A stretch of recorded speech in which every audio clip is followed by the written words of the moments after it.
ساجد صاحب، میں آپ سے گفتگو کر رہا تھا اور وزیر اعظم پاکستان نے یو این میں یہ کہا کہ ترقیاتی فنڈ کا حصہ جو ہے وہ بھی ریلیف کے کاموں میں خرچ کیا جا رہا ہے۔ آپ بحیثیت صحافی اس عمل کو کیسے دیکھتے ہیں اور آپ یہ سمجھتے ہیں کہ حکومت کی جو سمت ہے وہ بالکل درست طرح سے جا رہی ہے؟ اور دوسری جانب ایک الارمنگ بات بھی ہے کہ ہم ترقیاتی فنڈز کا حصہ ان ریلیف کے کاموں میں خرچ کر رہے ہیں، اس کا وے آؤٹ کیا ہے؟ کوئی اس کا متبادل بھی ہے؟ دیکھیں، پاکستان کے وسائل کتنے ہیں، اگر ترقیاتی فنڈ بھی ہم اس میں لگا دیں اور اللہ کرے کہ ہم ان کو ریلیف دے سکیں تو یہ بڑی بات ہوگی، ورنہ ہمارے ترقیاتی فنڈز اتنے نہیں ہیں پاکستان کے کہ اس سے ان کے جس قدر مسائل ہیں وہ ان کو ہم ان کی مدد کر سکیں۔ اب ان کی بحالی کے لیے جتنی ان کے ایک تو ہے گھر ان کے نہیں ہیں، ٹوٹ پھوٹ کا شکار ہو گئے ہیں، ان کے جو جانور تھے جو مواشی تھے وہ بہہ گئے ہیں، ان کی زمینیں جو ہیں وہ اب ناکارہ ہیں، اس وقت فصلیں تباہ ہو گئی ہیں، یہ تو الگ چیز ہے۔ لیکن ابھی ان کو زندہ رکھنا، ابھی ان کو خوراک دینا، ان کا علاج معالجہ کرنا، ان بچوں کی تعلیم و تربیت کا جو انتظام ہے یہی ہم کر لیں، یہ پریورٹی بیس ہونی چاہیے، یہ ترجیح میں ہوں تو یہ بڑی بات ہے۔ یہ پہلے فیز میں ہمیں یہ کرنا چاہیے، ظاہر ہے پھر ان کی چھت کا بندوبست کرنا، یہ سارا جو ہے یہ پاکستان کے فنڈز تو اس کے لیے ناکافی ہیں، ترقیاتی فنڈ بھی وہ سارا خرچ ہو جائے وہ بھی ناکافی ہے، اس کے لیے تو ہمیں عالمی امداد کی ضرورت ہے، جس کے لیے شہباز شریف صاحب ظاہر ہے وہ کر بھی چکے ہیں اپیل بھی، اور کچھ نہ کچھ اس کے بعد دنیا متوجہ بھی ہوئی ہے۔ اور جب تک یہ نہیں ہوگا اور جب تک ہمارے باقی ادارے جو ہیں، جو رفاہی ادارے ہیں، فلاحی ادارے ہیں، وہ اس میں بڑھ چڑھ کے حصہ نہیں لیں گے، کہ کسی بھی ملک میں، کسی امیر ملک کے اندر بھی حکومتیں جو ہیں وہ قدرتی آفات کو نپٹنے کے لیے کافی نہیں ہوتی، وہ اس میں پوری عوام کا رول ہوتا ہے، پوری قوم کا کردار ہوتا ہے، پھر وہ جو ہے نا اس پہ ہم اس پہ کچھ قابو تو ظاہر ہے پھر بھی نہیں پا سکتے، لیکن ان کی ہم کسی نہ کسی حد تک جو ہے نا وہ مدد کر سکتے ہیں۔ عبدالمجید صاحب، ایک بڑا اچھا آپ نے پوائنٹ اٹھایا ہے کہ اگر ٹریفک کا نظام متاثر ہو کسی وجہ سے تو اس کو ایڈریس کیا جاتا ہے کہ اس کا حل یہ ہے۔ اب سیلابی صورتحال کا سامنا ہے اور ہم پڑھتے رہے ہیں کہ بنگلہ دیش میں بہت زیادہ سیلاب بھی آتے رہے ہیں، اور پاکستان میں تو اب 40 دن اور 40 راتیں لگاتار سیلاب آتے رہے ہیں، متواتر بارشیں ہوتی رہی ہیں، تو اس کا کوئی حل بھی ہے؟ آپ سمجھتے ہیں کہ سیلابی صورتحال سے ایکچولی نمٹا کیسے جائے؟ قدرتی آفات کا تو نہیں پتہ ہوتا، ٹھیک ہے، اور وہ ظاہر ایک دم آفت آتی ہے۔ کچھ چیزیں ہیں جس طرح انہوں نے بتایا کہ ظاہر کلائمیٹ چینج جو ہے وہ اس میں بھی ہمارا 1% حصہ ہے، ہم اس کو تو کنٹرول کر سکتے ہیں، ہم تو بڑا پچھلے 3-4 سال سے کوئی بلین ٹری اور یہ وہ ایسے منصوبے سنتے آئے ہیں، ان کا اثر ہی کہیں نہیں نظر آ رہا، اور وہ کہیں نظر بھی نہیں آیا۔ وہ پاکستان کے نظام میں بہرحال فالس ہیں، چیزیں ہیں۔ اب یہ جنگلات کی بات کر رہے ہیں، مصنوعی جنگلات کی طرف آپ نے اشارہ کیا۔ جی بالکل ٹھیک ہے نا، وہ ایک حل ہے، ظاہر ہے آپ درخت لگائیں گے تو بہت ساری چیزوں کا آپ کو جو سامنا کر رہا ہے، کئی بیماریوں کا جو سامنا کرنا پڑتا ہے، وہ جہاں سیلاب نہیں بھی آتا وہاں بھی درختوں کی ضرورت ہے۔ پورے ملک کے اندر ایک حل پچھلے عرصے میں جیسے پوری کمپین ہو رہی ہے شجرکاری کی، اس کو زیادہ سے زیادہ کرنا چاہیے، اس کو ہائی لائٹ بھی کرنا چاہیے، اس میں میڈیا کا اپنا کردار ادا کرے، لوگوں کو اس طرف جو ہے نا وہ ان کی توجہ متوجہ کیا جائے۔ بالکل وہ کسی نہ کسی طرح لوگ یہ اپنی جو نیچر ہے نا قدرت کی طرف وہ لوٹیں۔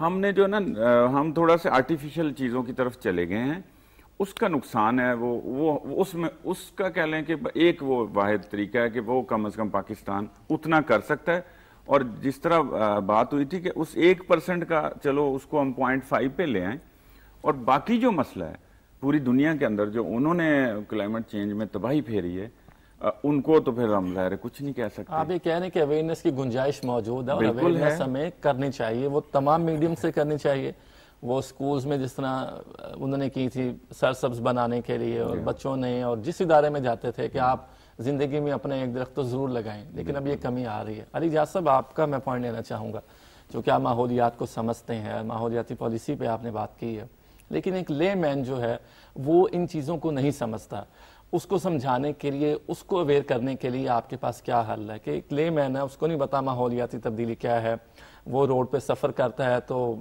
دھواں نکلتا ہے، وہ بھی نقصان دہ ہے، پھر اس کے علاوہ کچھ گیسوں کا اخراج ہے فیکٹری سے نکلتا ہے، وہ بھی نقصان دہ ہے، اور سانس کے ذریعے کچھ بیماریاں اندر جاتی ہیں اور وہ ویسے ہی جانی نقصان ہے۔ تو لے مین کے لیے آپ کیا سوچتے ہیں کہ ایک تو اس کو اویئر کیسے کیا جائے ان چیزوں سے، دوسرا ایسی کوئی ایس او پیز ہیں جنہیں اسٹینڈرڈ آپریٹنگ پروسیجرز کہا جاتا ہے، کوئی ایسے وہ متعین کیے جائیں کہ جو ہم پمفلٹس کے ذریعے سوشل میڈیا کے ذریعے پھیلائیں؟ تو آپ کے نزدیک اس کا کیا حال ہے؟ آپ کی بات بالکل ٹھیک ہے جی. عام آدمی کو تو اس کا کوئی تصور نہیں ہے کہ کلائمیٹ چینج کی وجہ سے اس کا کیا نقصان ہو رہا ہے، اس کی ہیلتھ کو کیا نقصانات ہو رہے ہیں، اس کے بزنس کو کیا لاسز ہو رہے ہیں، اس کو اس کا اندازہ نہیں ہے. جی ہمیں اس پہ بالکل کام کرنے کی ضرورت ہے کہ ہم اس کو اویئرنیس دیں. ہیلتھ کا آپ نے کہا تو اگر آپ بیڈلی دیکھیں تو ہمیں ہر سال ایک سموک کا پچھلے 4-5 سالوں سے فیس کرنا پڑتا ہے ایشو. یہ کلائمیٹ چینج کا فینومین ہے، ریجنل فینومین ہے. اگر آپ کہیں کہ یہ صرف لاہور میں ہے تو ایسا نہیں، آپ کو دہلی سے سٹارٹ ہوتا ہے اور آپ کو لاہور سے بھی یہاں تک کہ وہ زگ زیگ ٹیکنالوجی بھی اس کا حل نکالا گیا، لیکن وہ کارآمد اس طرح سے نہیں رزلٹ آیا. ریجنل فینومین ہے نا سر. ہمارا تو 1% شیئر ہے، ہم کتنا ریڈیوس اس سے فردر کر لیں گے، ہم اپنی انڈسٹری کو کتنا اسٹرینجنٹ کر لیں گے، اس کے اوپر کتنے زیادہ میجرز لے لیں گے. ہمارا تو شیئر ہی نہیں ہے. 99% تو وہ جو ڈیولپ کنٹریز ہیں جن کی میسو ہیوی انڈسٹریز ہیں ان کا شیئر ہے. ان کو اس پہ کام کرنا چاہیے. اس پہ انٹرنیشنل کانفرنسز بھی ہو رہی ہیں اور آئی تھنک کچھ ممالک نے پہلے اس کو سائن کیا، پھر اس میں سے وہ باہر بھی آ گئے، اب دوبارہ اس کے اندر آ رہے ہیں. تو ان کو سیریسلی اس پہ سوچنا ہوگا. اور جو غریب ممالک ہیں، پاکستان جیسے انڈر ڈیولپ کنٹریز ہیں، ان کو اس پہ ہیلپ آؤٹ کرنا ہوگا. انہیں ٹیکنالوجی ٹرانسفرز کرنی ہوگی. ہمیں اپنے وہیکلز کو الیکٹرک کرنا ہوگا، ان کی طرف جانا ہوگا. علی جاز صاحب ایک اور بھی بات، آپ نے کانفرنسز کی بات کی، یقیناً وہ ہوتی ہیں اور اس میں بات چیت ڈسکشن ہوتی ہے، لیکن یہ ہے کہ وہ کریم بیٹھ کے اس کو کر رہی ہوتی ہے. جو ایک روڈ پہ سفر کرنے والا بندہ ہے، وہاں پر شاپنگ بیگ ایک جگہ پر ڈھیر لگا ہوا ہے، وہ بھی ماحول کو نقصان پہنچاتا ہے. اب اس کو سمجھانے کے لیے وہ کانفرنس کے بعد اس کا کیا لائحہ عمل آپ بناتے ہیں کہ وہ لے مین کو ہم بتائیں اس تک ایکسیس کیسے ممکن ہے، یا اس لے مین کی ایکسیس آپ لوگوں تک کیسے ممکن ہے؟ سب سے اچھا ہے اس کے لیے جی میڈیا ہی سورس ہے. اس میں میڈیا کو اپنا رول پلے کرنا ہوگا. گورنمنٹ لیول پہ اویئرنیس سیمینارز ہو جائیں گے، واکس ہو جائیں گے، بینرز ڈسپلے ہو جائیں گے، مگر ہر بندہ اس پہ نہ آبزرو کرے گا، نہ اسے اٹینڈ کر پائے گا. مگر ٹیلی ویژن ہر ایک کے ہاتھ میں ہے اس ٹائم، اور سوشل میڈیا اس پہ بڑا ہے. موبائل فون ہر ایک کے پاس ہے تقریباً. تو ان فورمز پہ کام کرنے کی ضرورت ہے. میڈیا کو اس پہ اپنا رول میسو پلے کرنا ہوگا ذمہ داری کے ساتھ. لیکن اس میں ایک منفی رول بھی آتا ہے، جو سوشل میڈیا کے اوپر پروپیگنڈا کرتے ہیں، اس چیز کو، اس کی جو منفی پہلو ان کو اجاگر کرتے ہیں، پھر اس کا بھی کنٹرول چیک رکھنا پڑے گا. ہمیں اگر تنقید کرنی ہے تو پوزیٹیو کرنی چاہیے، اس کا کوئی پوزیٹیو حل نکالنا چاہیے. تنقید برائے تنقید کا تو کوئی فائدہ نہیں ہوگا اس کو. جی ٹھیک ہو. میڈیا کے ساتھ ہمیں مل کے اس پہ کیمپین کرنی ہوگی. انہیں بتانا ہوگا کہ پولیتھین بیگ جو آپ پھینکتے ہیں وہ آپ کی ہیلتھ پہ بھی افیکٹ کرتا ہے. اس کے مائکرو جو پلاسٹک ہیں وہ آپ کے پانی میں بھی آئیں گے، آپ کے فوڈ میں بھی آئیں گے. جی ٹھیک ہو گیا. ڈاکٹر صاحب سے بات کرتے ہیں، ڈاکٹر احمد نوید بھٹی صاحب. ڈاکٹر صاحب ایک اصطلاح چلتی ہے ہمارے ہاں کہ یہ بیکٹیریل ڈیزیز ہے، یہ وائرل ڈیزیز ہے، اور اس کے اوپر کافی ڈیبیٹس بھی آتی ہیں کہ جی وائرل ڈیزیز کہ اگر کوئی بیمار ہے جس طرح کرونا ہے، وہ دوسرے شخص تک بہت جلدی سے منتقل ہوتی ہے. اگر کوئی کینسر کا پیشنٹ ہے تو وہ بیکٹیریل ڈیزیز ہے، آپ اس کے ساتھ بیٹھتے ہیں، اس کی خبرگیری کرتے ہیں، اس کی تیمارداری کرتے ہیں. ڈینگی ہے، ڈینگی بھی بیکٹیریل ڈیزیز ہے اگر میں غلط نہیں ہوں. تو یہ جو فرق ہے اس بارے میں آپ تھوڑا روشنی ڈالیے، ہماری انفارمیشن میں اضافہ کیجیے. دیکھیں بیماریاں صرف بیکٹیریا اور وائرس سے نہیں ہوتی، اس میں اور بھی چیزیں رول پلے کرتی ہیں، جس میں آپ جیسے یہ سیلاب کی ہم بات کر رہے ہیں تو وہاں پہ جہاں پانی کھڑا اور لوگ جو زیادہ تر پانی کے اندر رہ رہے ہیں یا جو آ جا رہے ہیں پانی کے اندر، ان کے اندر فنگل انفیکشنز کا بھی بہت زیادہ چانسز ہو جاتے ہیں. جی ٹھیک ہے. تو بیسیکلی وائرس اور بیکٹیریا دو مختلف جو ہیں جراثیم ہیں جو آپ کے اندر بیماری پھیلا سکتے ہیں، جو آپ پوچھنا چاہ رہے ہیں. تو اس میں وائرس جو ہیں وہ ٹوٹلی ڈفرینٹ طریقے سے کام کرتے ہیں، اور بیکٹیریا ایک اور طریقے سے آپ کے اندر جسم میں ٹرانسفر بھی ہوتے ہیں اور کام بھی ان کا جو آپ کو بیماری پھیلاتے ہیں وہ اور ڈفرینٹ ہے موڈ. اور وائرس جو ہے وہ ایسے آپ سے مجھ سے ہمیں ایک دوسرے سے منتقل ہو سکتا ہے، ٹھیک ہے، لیکن بیکٹیریا جو ہیں وہ اس طریقے سے جب تک کہ ڈائریکٹ کانٹیکٹ نہیں ہو تب تک وہ چانسز کم ہوتے ہیں. یا آپ وہ ڈراپلیٹ انفیکشن جیسے ہم قریب بیٹھے ہیں اور بات چیت کر رہے ہیں تو اس کے ذریعے بہت ساری جو جراثیم ہیں وہ پھیل سکتے ہیں. میں نے کہیں یہاں ہاتھ لگایا ہے اور وہ میں نے منہ پہ لگا لیا ہے تو وہ ٹرانسفر ہو سکتے ہیں جراثیم.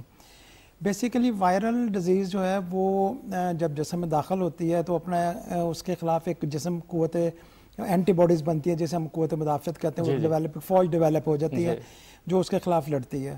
اور زیادہ تر جو وائرل بیماریاں ہیں وہ 2 ہفتے تک 10 سے 14 دن تک رہتی ہیں, لیکن وہ امیون سسٹم کو ڈسٹرب کرتی ہیں, متاثر کرتی ہیں. جی سوری, امیون سسٹم کو متاثر کرتی ہیں وائرل ڈیزیزز میں. وہ تو سارے ہی کرتے ہیں, لیکن آپ کے جو وائرس ہیں وہ زیادہ دیر ٹھہرتے نہیں ہیں. وہ جب جیسے میں داخل ہوتے ہیں آپ کے اندر ایک فوج ڈیولپ ہوتی ہے اور وہ 10-12 دن 14 دن کے اندر اس پہ قابو پا لیتی ہیں آٹومیٹکلی. بالکل ٹھیک ہے. اگر وہ ڈیزیز 10-12 دن 14 دن سے آگے لمبی چل رہی ہے اور وائرس تھا, تو اس کے ساتھ بیکٹیریا کو بھی موقع مل جاتا ہے کہ جو انسان ہے وہ پہلے ویک ہوا ہے اس بیماری سے لڑ کے, تو بیکٹیریا کو بھی موقع مل جاتا ہے, وہ بھی آ جاتے ہیں اور بعض دفعہ یہ دونوں اکٹھے چل رہے ہوتے ہیں. تو وائرس جو ہے یہ ڈینگی کی آپ نے کہا, تو ڈینگی ایک وائرل جو ہے وہ بیماری ہے, یہ وائرس کے ذریعے پھیلتی ہے.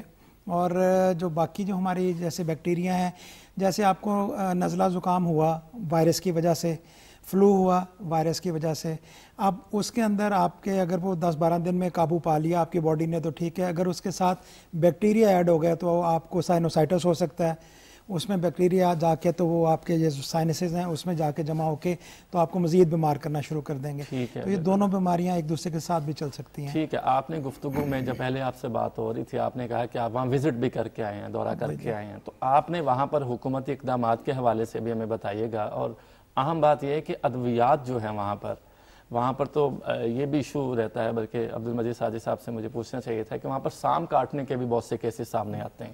اب اس کی ویکسین الگ ہے, کوئی کرونا کا پیشنٹ ہے اس کی ویکسین الگ ہے, ڈینگی کے پیشنٹ کا الگ طریقے سے علاج کیا جائے گا. تو یہ جو حکومتی اقدامات ہیں اور جو آپ لوگوں کی ٹیمز ہیں وہ اس چیز کو میک شور کرتی ہیں کہ ہر ایک کو اس کی بیماری کے حساب سے تو ڈیفرینشیٹ کیا جائے گا اور پھر اس حساب سے اس کا علاج کیا جائے گا.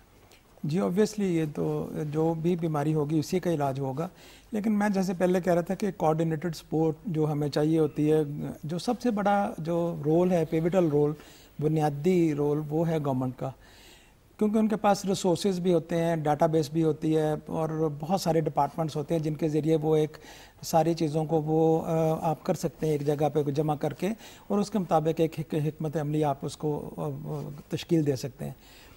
تو اگر گورنمنٹ ایک جیسے میں نے پہلے کہا کہ ایک والنٹیئر آرگنائزیشن ڈاٹا بیس بنا لے اور ہر آفت میں آپ ان سے رابطہ کریں. اگر فار ایگزامپل میں سائیکیٹری پہ کام کر رہا ہوں تو جہاں پہ زلزلے میں ہمیں سائیکیٹرسٹ سائیکالوجسٹ کی بہت بڑی سپورٹ چاہیے تھی, وہ ہمارے ملک میں بہت کم ہے, اور اس میں سے بھی والنٹیئرز ڈھونڈنا جو آپ کو والنٹیئر کریں سروسز کو وہ بڑا اور مشکل کام ہے.